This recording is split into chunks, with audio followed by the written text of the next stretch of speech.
I did not think I would be doing a voiceover ever in my life. Again, I should say. I'll introduce myself first by saying, yes, I did have a Roblox YouTube channel when I was 12. And yes, I did attempt to make those Roblox music videos. If anyone knows what I'm talking about, if you were in that scene, let me know, because I've heard so much about like the old games we used to play, the kind of interactions people would have when we were younger and on Roblox, but no one talks about the music videos, or like it's almost giving like the gotcha stories. Yeah, I was there too. Oh god. So this is your first impression of me. Hi. I'm just gonna lay it all out there. I mean, this stuff isn't out there anymore. The Roblox stuff is, but it's all privated now, so you guys would never find me. But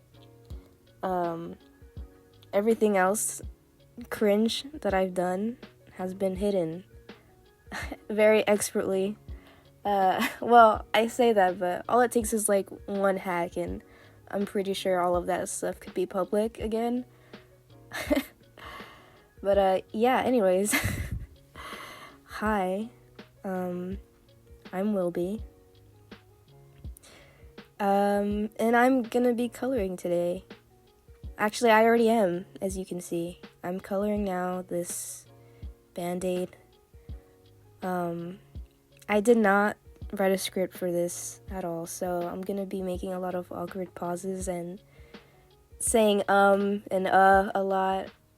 I hope that I can get better at this as time moves forward, but you know, I've actually tried to do this sort of thing a lot of times. I mean, hey, I was a YouTuber at one point, you know, in the past, so I kind of know my way around this just a tiny bit. I mean, I was 12 when I first attempted, so, you know.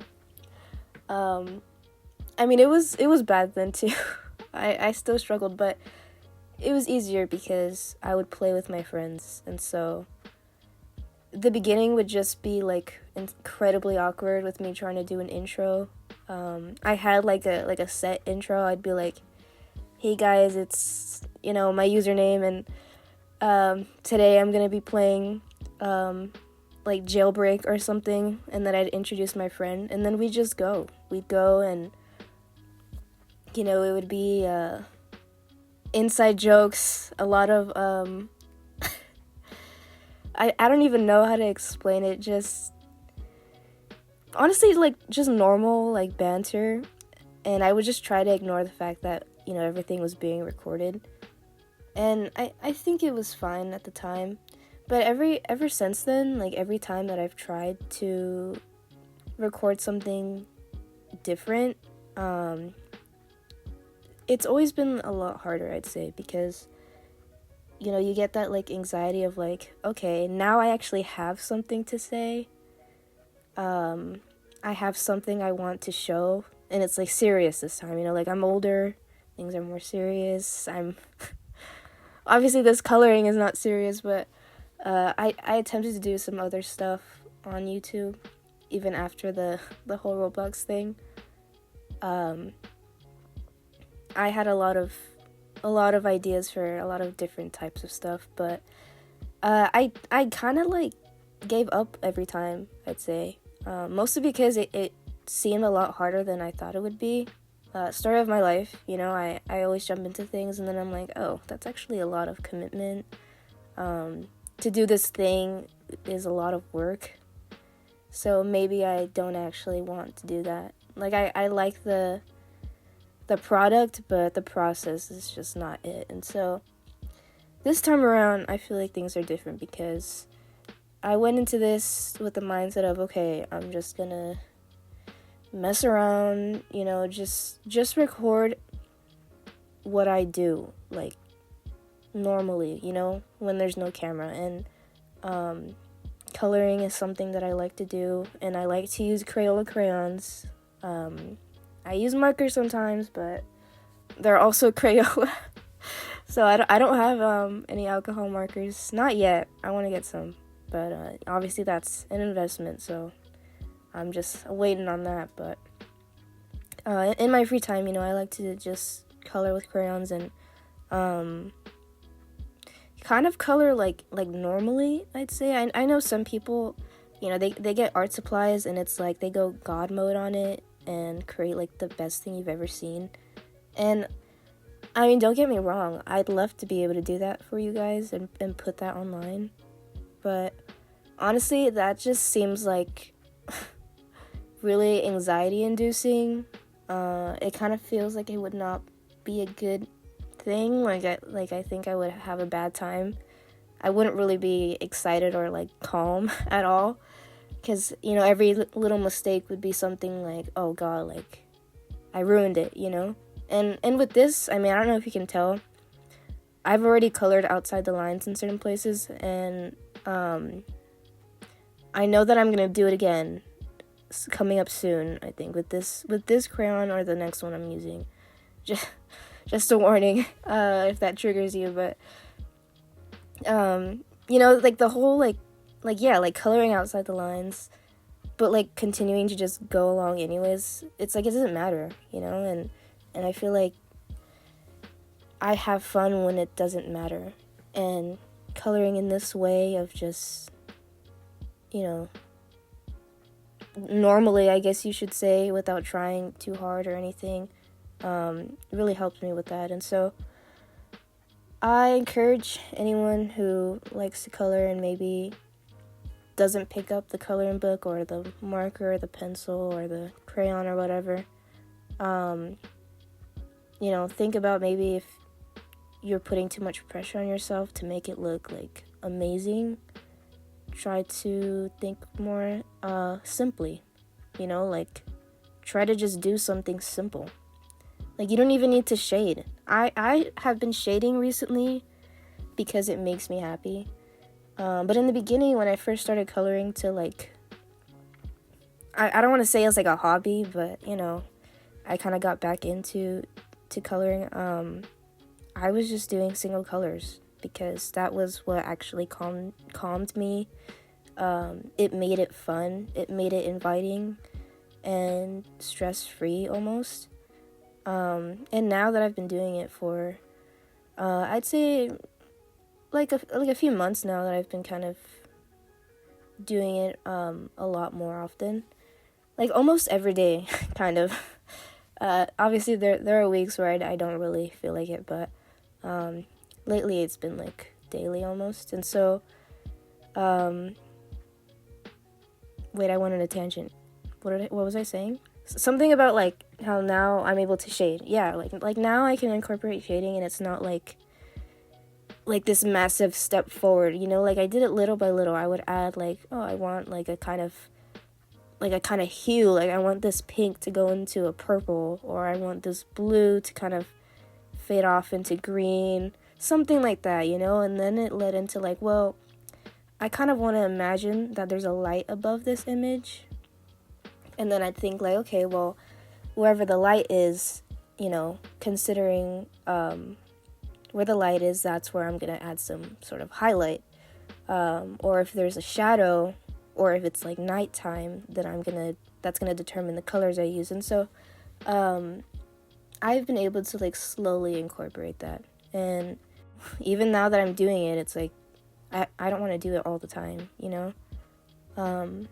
But today I did. And it's only minimal shading. You know, the actual bandied part, the biggest portion of that brown, has two colors in it. And you can't really tell on camera. At least I don't think you can. It looks much better in person. I'll, you know, give myself a pat on the back for that. I think it does. But even just that, you know, like having a shade underneath the other like color that I put, it gave it a lot of life, I'd say, and, you know, it made me happy to do that. And these flowers, dude, I don't know if anyone gets it, but when you combine colors like this, like with crayon, honestly, with crayon, it's the most satisfying, in my opinion. Because I have, like, a purple going on the inside, and then on the outside, it, like, fades into pink. That sort of, like gradient, I don't know. Guys, I'm just using words today. Words that come to the top of my head, like, that's what I'm saying out. So if any of these are wrong, I'm sorry. I forgot what I was saying. Oh yeah, well, so when it does that, like it fades into a different color, I really like that, and it's really satisfying to do and to look at. And look at the tips of the petals. Oh my goodness. While I was doing this, when I saw that, unbelievable. That made me so happy. And here I am doing that to the rest of them. And I'm gonna do it to the last one. And I realized after I was done coloring these flowers that they're, like, all different.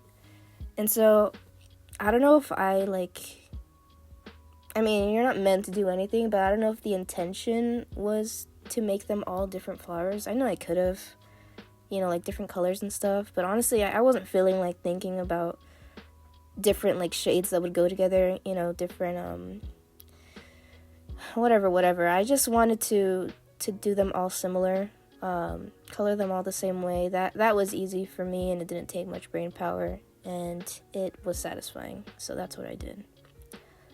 And same thing with the leaf stuff. You know, all of this could have been very different. I could have used crazy colors. I could have, you know, followed a color palette. I could have done, like, a different aesthetic. I could have made it, like, really, you know, outlandish in a good way, but I didn't. And that's just because I didn't want to do that today. And that's the moral of, you know, everything that I'm saying. Is just, when you color, it doesn't have to be, like, the best thing you've ever seen. And this doesn't even go for, like, coloring books. I like to draw. So when I color drawings, I feel more, like, pressure to color, like, the best that I ever have. Because the line art below it is something that I made. You know, it's more personal, I guess I should say, because it's not like I'm just filling in, you know, someone else's lines, and, you know, I'm able to call it a day and say, all right, I did that, you know. And even though the coloring is mine, the drawing isn't, and so therefore it's kind of like a collaborative work. Oh. Wait, we're nearing the end of the video. Okay, guys.